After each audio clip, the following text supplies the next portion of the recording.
rope on the door that was never locked. I was 15 the first time I stayed alone in my sister's house. She'd left to visit a friend, promising she'd be back before dark.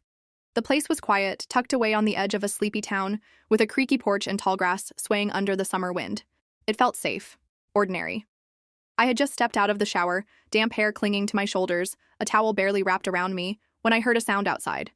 At first I thought it was nothing, maybe a branch scraping against the siding or a cat on the porch. But then came footsteps, slow, heavy, purposeful. I froze.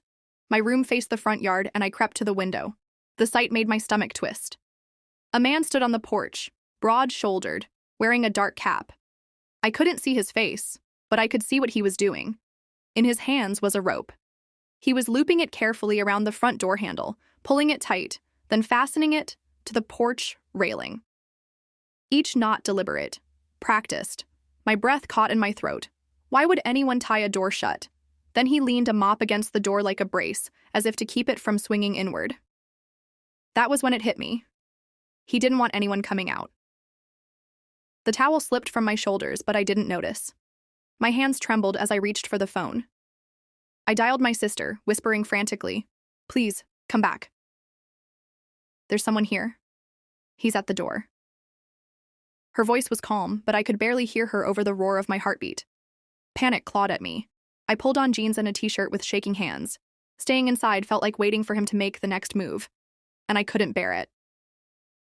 There was a back exit through the kitchen. I tiptoed across the hall, every creak of the floorboards like thunder. The kitchen door groaned when I pushed it open. I froze, ears straining. The man was still on the porch. He hadn't heard me. I bolted. The evening air hit my face as I sprinted into the yard, ducking behind the hedge. Branches scraped my arms, but I stayed crouched, motionless, every muscle screaming. Minutes stretched like hours, then headlights swept across the driveway. My sister's car. When I dared to look back, the porch was empty. The man had vanished. Only the rope remained, tied in a harsh knot around the door handle, the mop still leaning awkwardly against it.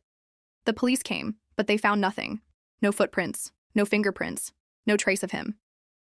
Probably some kind of prank, one officer muttered, though his eyes betrayed doubt. The worst part? The front door had never been locked. If he had wanted to, he could have turned the handle and walked right in. That thought has haunted me for years. Sometimes, in the quiet of night, I replay it. The man's steady hands tying the rope, the mop pressing against the wood, the open door just waiting. And I wonder if he was testing me, measuring how long I would take before I ran.